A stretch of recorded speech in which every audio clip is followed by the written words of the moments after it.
Hi hello ನಮಸ್ಕಾರ. ನಾನು ನಿಮ್ಮ ಸ್ಪರ್ಶಾಗೌಡ. ಯಾರೆಲ್ಲ ಇನ್ನು ಕಾಮನಬಿಲ್ಲು ಕಥಾಗುಚ್ಛ ಯೂಟ್ಯೂಬ್ ಚಾನಲ್ಗೆ ಸಬ್ಸ್ಕ್ರೈಬ್ ಆಗಿಲ್ವೋ ಕೂಡಲೇ ಸಬ್ಸ್ಕ್ರೈಬ್ ಆಗಿ.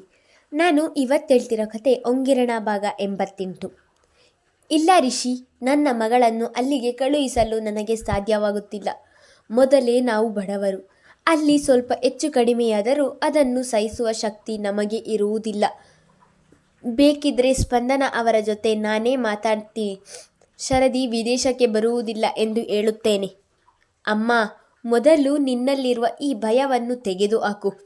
ಶರದಿಗೆ ಏನೂ ಆಗುವುದಿಲ್ಲ, ಅವಳು ಸೇಫ್ ಆಗಿ ಬರ್ತಾಳೆ ಎನ್ನುತ್ತಿದ್ದ ಹಾಗೆ ತನ್ನ ಅಣ್ಣನನ್ನು ತಡೆದವಳು, ಅಣ್ಣ, ಅಮ್ಮ ಯಾಕೋ ತುಂಬ ಹೆದರುವ ಆಗಿದೆ, ನಾನು ಮಾತನಾಡುತ್ತೇನೆ ಇರು ಎಂದು ವಸುಂಧರ ಅವರ ಬಳಿಗೆ ಹೋದವಳು ಅವರ ಕೈ ಹಿಡಿದು, ಅಮ್ಮ, ಇದು ನನಗೆ ಸಿಕ್ಕಿರುವ ಬೆಸ್ಟ್ ಗೋಲ್ಡನ್ ಆಪರ್ಚುನಿಟಿ. ಇಂತಹ ಅವಕಾಶ ಮತ್ತೊಮ್ಮೆ ಸಿಗುತ್ತದೋ ಇಲ್ಲವೋ ನನಗೆ ಗೊತ್ತಿಲ್ಲ. ನಿನ್ನ ಮಗಳ ಮೇಲೆ ನಿನಗೆ ನಂಬಿಕೆ ಇದ್ದರೆ, ನಿನ್ನ ಮಗಳು ಅಷ್ಟು ದೂರ ಹೋಗಿ ಜಯಿಸಿ ಬರ್ತಾಳೆ ಎನ್ನುವ ಆತ್ಮವಿಶ್ವಾಸ ನಿನಗೆ ಇದ್ದರೆ ನಾನು ವಿದೇಶಕ್ಕೆ ಹೋಗಿ ಬರಲು ಅನುಮತಿ ಕೊಡು.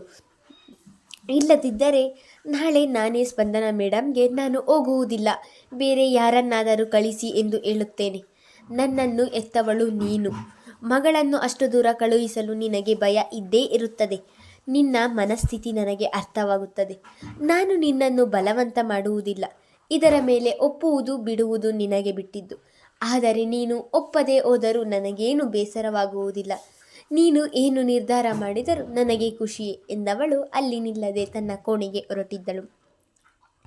ತಂಗಿಯ ಮಾತು ಕೇಳಿ ನೊಂದುಕೊಂಡವನು, ನೋಡಿದ್ಯಾ ಅಮ್ಮ, ತನಗೆ ಇದು ಬೇಕು ಎಂದು ಎಂದಿಗೂ ಅವಳು ಹಠ ಮಾಡಿದವಳಲ್ಲ. ಬೇರೆ ಯಾರಾದರೂ ಆಗಿದ್ದಿದ್ದರೆ ನೀನು ಒಪ್ಪು ಬಿಡು, ನಾನು ಹೋಗುತ್ತೇನೆ ಎಂದು ಹೇಳುತ್ತಿದ್ದರೇನೋ. ಆದರೆ ನಮ್ಮ ಶರದಿ ಆಗಲ್ಲ. ಎಲ್ಲರ ಮನಸ್ಥಿತಿಯನ್ನು ಅರ್ಥ ಮಾಡಿಕೊಳ್ಳುವವಳು.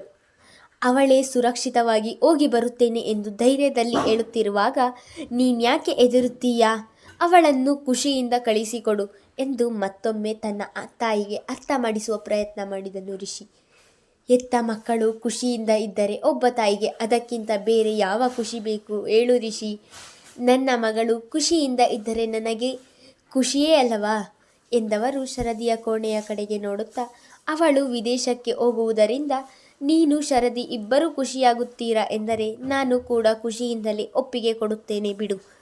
ಆದರೆ ನನ್ನ ಮಗಳು ಸುರಕ್ಷಿತವಾಗಿ ಹೋಗಿ ಸುರಕ್ಷಿತವಾಗಿ ಬರಬೇಕು ಅಷ್ಟೇ ಎಂದು ವಸುಂಧರ ಅವರು ಹೇಳುತ್ತಿದ್ದ ಹಾಗೆ, ಅಮ್ಮ, ನನ್ನ ತಂಗಿಯ ಮೇಲೆ ನನಗೆ ನಂಬಿಕೆ ಇದೆ. ಸುರಕ್ಷಿತವಾಗಿ ಬರುವುದರ ಜೊತೆಗೆ ಆ ಸ್ಪರ್ಧೆಯನ್ನು ಗೆದ್ದು ಬರುತ್ತಾಳೆ, ನೋಡುತ್ತಿರು ಎಂದು ಅದೇ ಖುಷಿಯಿಂದ ಹೇಳಿದನು. ಮಗನ ಮಾತಿಗೆ ನೆಮ್ಮದಿಯ ನಿಟ್ಟುಸಿರು ಬಿಟ್ಟು ತುಟಿ ಅರಳಿಸಿದರು ವಸುಂಧರ. ಕೋಣೆಯಿಂದಲೇ ತನ್ನ ತಾಯಿ ಒಪ್ಪಿಗೆ ನೀಡಿದ್ದನ್ನು ಕೇಳಿಸಿಕೊಂಡವಳು ಒಡನೆ ಹೊರಗೆ ಬಂದು, ಥ್ಯಾಂಕ್ ಯು ಅಮ್ಮ, ಥ್ಯಾಂಕ್ ಯು ಸೋ ಮಚ್ ಎಂದು ಅವರನ್ನು ತಬ್ಬಿದಳು. ರಿಷಿ, ಆದರೂ ಇವಳು ವಿದೇಶಕ್ಕೆ ಹೋಗುವುದು ಎಂದರೆ ತುಂಬ ಹಣ ಖರ್ಚಾಗುತ್ತದೆ. ಹಣಕ್ಕೆ ಏನು ಮಾಡುತ್ತೀಯಾ ಎಂದರು. ಅಮ್ಮ, ನನ್ನನ್ನು ಶಾಲೆಯ ಕಡೆಯಿಂದ ಕಳಿಸುತ್ತಿರುವುದರಿಂದ ಹೆಚ್ಚಿಗೆ ಏನು ಹಣ ಖರ್ಚಾಗುವುದಿಲ್ಲ. ವೀಸಾ ಪಾಸ್ಪೋರ್ಟನ್ನು ಸಮಾರಂಭ ಏರ್ಪಡಿಸಿರುವ ಸಂಸ್ಥೆಯೇ ಮಾಡಿಕೊಡುತ್ತದೆ. ನನ್ನ ವೈಯಕ್ತಿಕ ಖರ್ಚಿಗೆ ಸ್ವಲ್ಪ ಹಣ ಬೇಕಾಗುತ್ತದೆ ಅಷ್ಟೇ ಎಂದು ರಿಷಿ ಮಾತನಾಡುವ ಮೊದಲೇ ಶರದಿ ಬಿಡಿಸಿ ಹೇಳಿದಳು. ಹಾಗಾದರೆ ಪರವಾಗಿಲ್ಲ ಎಂದರು ವಸುಂಧರ. ಅನತಿ ಮನೆಗೆ ಬಂದರೂ ಸಹ ಕಾಲೇಜಿನಲ್ಲಿ ಸೊನಾಲಿ ಆಡಿದ ಮಾತುಗಳೇ ಅವಳ ಕಿವಿಯಲ್ಲಿ ಪ್ರತಿಧ್ವನಿಸುತ್ತಿದ್ದವು.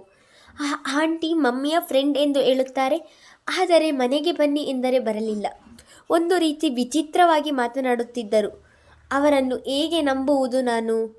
ನಿಮ್ಮ ಸ್ನೇಹಿತೆ ಕಾಲೇಜಿಗೆ ಬಂದು ನನ್ನನ್ನು ಮಾತನಾಡಿಸಿದರು ಎಂದು ಮಮ್ಮಿಗೆ ಹೇಳಲ್ಲ ಎಂದು ಒಮ್ಮೆ ಯೋಚಿಸಿದವಳು.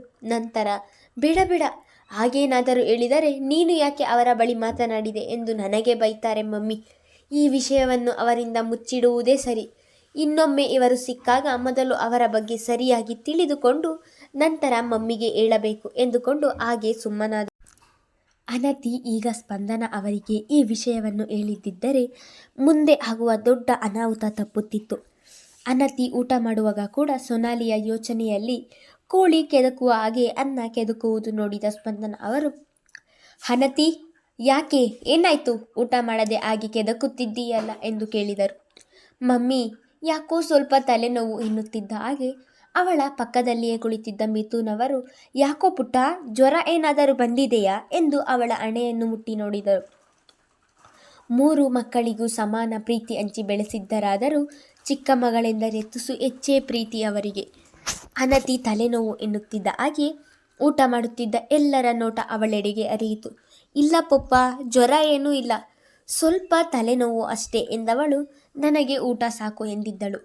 ಹೊರಗಿನ ಊಟ, ಆ ಜಂಕ್ ಫುಡ್ ತಿನ್ನಬೇಡ ಎಂದರೂ ನೀನು ಕೇಳುವುದಿಲ್ಲ. ಎಲ್ಲ ತಿಂದು ಆರೋಗ್ಯ ಹಾಳಿ ಮಾಡಿಕೊಳ್ಳುತ್ತೀಯ. ನಿನಗೆ ಎಷ್ಟು ಹೇಳಿದರೂ ಕೇಳುವುದಿಲ್ಲ ಎಂದು ಸ್ಪಂದನ ಅವರು ಗದರುತ್ತಿದ್ದ ಹಾಗೆ, ಸ್ಪಂದನ, ನನ್ನ ಮಗಳಿಗೆ ಹಾಗೆ ಹೇಳಬೇಡ. ಅವಳು ಜಾಣೆ, ಹೊರಗೆ ಏನು ತಿನ್ನುವುದಿಲ್ಲ ಎಂದು ಮಗಳ ಪರ ವಹಿಸಿ ಮಾತನಾಡಿದರು ಮಿಥುನ್. ಅವಳ ಪರ ವಹಿಸಿ ಮಾತನಾಡಿ ಅವಳನ್ನು ಮುದ್ದು ಮಾಡಿ ಅವಳು ಕೇಳಿದಾಗಲೆಲ್ಲ ಹಣ ಕೊಟ್ಟು ನೀವೇ ಅವಳನ್ನು ಹಾಳು ಮಾಡುವುದು. ನೀವು ಅವಳ ಪರವಾಗಿ ಇದ್ದೀರಾ ಎಂದು ನಮ್ಮ ಮಾತೇ ಕೇಳುವುದಿಲ್ಲ ಅವಳು. ನೀವು ಕೂಡ ನನ್ನ ಹಾಗೆ ಇದ್ದಿದ್ದರೆ ನನ್ನ ಮಾತು ಕೂಡ ಕೇಳುತ್ತಿದ್ದಳು ಎಂದು ಈ ಬಾರಿ ಗಂಡನೆಡೆಗೆ ತಿರುಗಿ ಗದರಿದರು. ಸ್ಪಂದನ, ಮೊದಲೇ ಮಗು ತಲೆನೋವು ಎನ್ನುತ್ತಿದ್ದಾಳೆ, ಅವಳಿಗೆ ಟ್ಯಾಬ್ಲೆಟ್ ಕೊಡುವುದು ಬಿಟ್ಟು ಹೀಗೆ ಗದರುತ್ತಿದ್ದೀಯಲ್ಲ. ಮತ್ತೊಮ್ಮೆ ಮಗಳ ಪರವಾಗಿ ಮಾತನಾಡಿದರು. ಮಮ್ಮಿ, ಯಾವಾಗಲೂ ಹೀಗೆ ಪಪ್ಪ, ನನ್ನ ತಪ್ಪಿಲ್ಲದಿದ್ದರೂ ನನ್ನನ್ನು ಬೈಯುತ್ತಾರೆ. ನಾನೇನು ಬೇಕೆಂದು ಯಾವಾಗಲೂ ಜಂಕ್ ಫುಡ್ ತಿನ್ನುವುದಿಲ್ಲ. ಫ್ರೆಂಡ್ಸ್ಗಳು ಪಾರ್ಟಿ ಕೊಟ್ಟಾಗ ಬೇಡ ಎನ್ನಲು ಆಗುತ್ತದಾ ನೀವೇ ಹೇಳಿ? ಅದಕ್ಕೆ ಸ್ವಲ್ಪ ತಿಂತೀನಿ ಅಷ್ಟೇ ಎಂದು ಅಳುವ ಮುಖ ಮಾಡಿ ಹೇಳಿದವಳು ಊಟವನ್ನು ಕೂಡ ಮಾಡದೆ ಅನ್ನವನ್ನು ತಟ್ಟೆಯಲ್ಲಿಯೇ ಬಿಟ್ಟು ಅಲ್ಲಿಂದ ಹೋಗಿದ್ದಳು.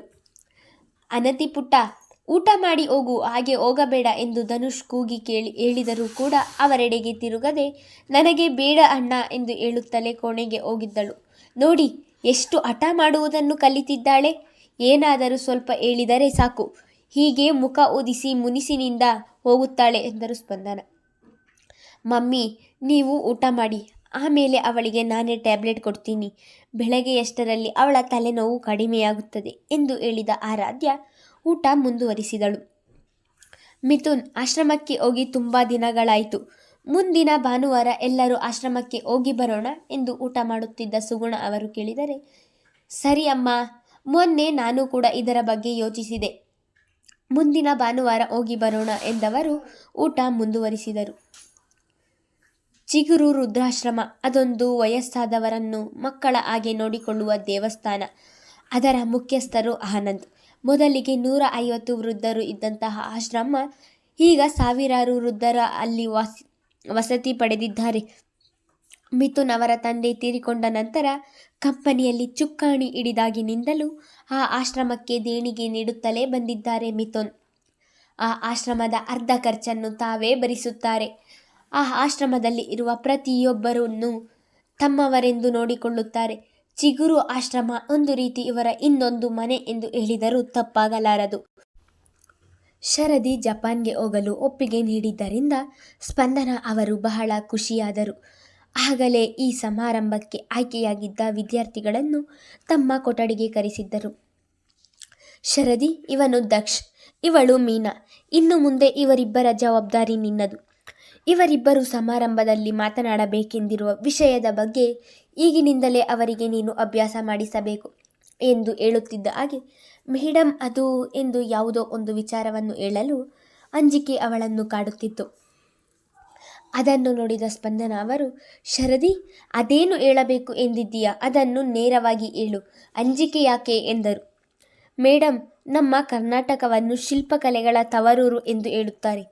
ಅದಕ್ಕೆ ನಾನು ಇವರಿಗೆ ವಿಶ್ವಪ್ರಸಿದ್ಧಿ ದಸರಾ ಹಾಗೂ ಮೈಸೂರು ಅರಮನೆಯ ಬಗ್ಗೆ, ರಾಜರುಗಳ ಬಗ್ಗೆ, ಐತಿಹಾಸಿಕ ಸ್ಥಳಗಳ ಬಗ್ಗೆ, ಪುರಾತನ ದೇವಸ್ಥಾನಗಳ ಬಗ್ಗೆ ಹೇಳಿಕೊಡಬಹುದಾ? ಇದರ ಬಗ್ಗೆ ರಾತ್ರಿಯೇ ಯೋಚಿಸಿ ಸ್ವಲ್ಪ ತಯಾರಿ ಮಾಡಿದ್ದೇನೆ ಮೇಡಮ್. ನೀವು ಹೂ ಅಂದರೆ ಮಾತ್ರ ಅದನ್ನು ಹೇಳಿಕೊಡುತ್ತೇನೆ ಎಂದು ಸ್ಪಂದನ ಅವರು ಏನು ಹೇಳುತ್ತಾರೋ ಎನ್ನುವ ಅಂಜಿಕೆಯಲ್ಲಿಯೇ ಕೇಳಿದಳು. ಗುಡ್ ಶರದಿ, ನೀನು ತುಂಬ ಬುದ್ಧಿವಂತೆ ಎಂದು ತಿಳಿದಿದ್ದೆ. ಆದರೆ ತುಂಬ ಫಾಸ್ಟ್ ಇದ್ದೀಯಾ ಎಂದು ನನಗೆ ಗೊತ್ತಿರಲಿಲ್ಲ. ನಾನು ಇವುಗಳ ಬಗ್ಗೆ ಹೇಳಿಕೊಡು ಎಂದು ಹೇಳಬೇಕು ಎಂದುಕೊಂಡಿದ್ದೆ. ಆದರೆ ನೀನು ನನಗಿಂತಲೂ ಒಂದು ಹೆಜ್ಜೆ ಮುಂದೆ ಹೋಗಿ ಆಗಲೇ ಮಕ್ಕಳಿಗೆ ಹೇಳಿಕೊಡುವ ವಿಷಯದ ಬಗ್ಗೆ ತಯಾರಿ ಮಾಡಿಕೊಂಡು ಬಂದಿದ್ದೀಯಾ. ನೀನು ಮಕ್ಕಳಿಗೆ ಏನೇನು ಹೇಳಿಕೊಡಬೇಕು ಎಂದು ಯೋಚಿಸಿದೆಯೋ ಎಲ್ಲವನ್ನೂ ಹೇಳಿಕೊಡು. ನನ್ನ ಬೆಂಬಲ ನಿನಗೆ ಯಾವಾಗಲೂ ಇದ್ದೇ ಇರುತ್ತದೆ ಎಂದು ಶರದಿಯ ಕೆನ್ನೆ ಸವರಿ ಹೇಳಿದರು. ಥ್ಯಾಂಕ್ ಯು ಮೇಡಮ್ ಎಂದು ಸ್ಪಂದನ ಅವರಿಗೆ ಧನ್ಯವಾದಗಳನ್ನು ತಿಳಿಸಿ 2 ಮಕ್ಕಳನ್ನು ಕರೆದುಕೊಂಡು ಅಲ್ಲಿಂದ ಆಡಿಟೋರಿಯಂ ಕಡೆ ಹೊರಟಿದ್ದಳು. ಅಂದು ಶಾಲೆಗೆ ತಡವಾಗಿ ಬಂದ ಧನುಷ್ ಶರದಿ ಮಕ್ಕಳಿಗೆ ಅಭ್ಯಾಸ ಮಾಡಿಸುತ್ತಿದ್ದಾಳೆ ಎಂದು ಸ್ಪಂದನ ಅವರಿಂದ ತಿಳಿದವನು ಅವರು ಎಲ್ಲಿದ್ದಾರೆ ಎಂದು ಕೃಷ್ಣಮೂರ್ತಿ ಅವರನ್ನು ಕೇಳಿ ತಿಳಿದುಕೊಂಡವನು ತಾನೂ ಕೂಡ ಅವರನ್ನು ಅರಸಿ ಹೋಗಿದ್ದನು. ಅಲ್ಲಿ ಸ್ಪಂದನ ಅವರು ಸಾಂಸ್ಕೃತಿಕ ಕಾರ್ಯಕ್ರಮಗಳ ಅಭ್ಯಾಸಕ್ಕೆಂದೇ ಒಂದು ಬಹುದೊಡ್ಡ ಕೊಠಡಿಯನ್ನು ನಿರ್ಮಿಸಿದ್ದರು. ಒಳ ಹೋದವನು ಅಲ್ಲಿ ಶರದಿ ಮಕ್ಕಳಿಗೆ ಇತಿಹಾಸದ ಬಗ್ಗೆ ಹೇಳುತ್ತಿರುವುದನ್ನು ನೋಡಿ ನಿಬ್ಬೆರಗಾಗಿ ಅವಳನ್ನೇ ನೋಡುತ್ತಾ ಉಳಿದನು. ಅಲ್ಲಿಯ ವಿಶೇಷ ಏನೆಂದರೆ ಶರದಿ ಪುಸ್ತಕ ನೋಡದೆ ಇತಿಹಾಸದ ಬಗ್ಗೆ, ಶಿಲ್ಪ ಕಲೆಗಳ ಬಗ್ಗೆ ಆ 2 ಮಕ್ಕಳಿಗೆ ಹೇಳುತ್ತಿದ್ದಳು. ಅವಳು ಹೇಳುತ್ತಿದ್ದ ವಿಷಯಗಳು ತನ್ನ ಕಿವಿಗೆ ಬೀಳುತ್ತಿದ್ದ ಹಾಗೆ ಜಗದ ಪರಿವೆ ಇಲ್ಲದೆ ಅವಳ ಮಾತುಗಳನ್ನು ಕೇಳುತ್ತಾ ಉಳಿದನು. ಮುಂದುವರೆಯುವುದು. ಧನ್ಯವಾದಗಳು.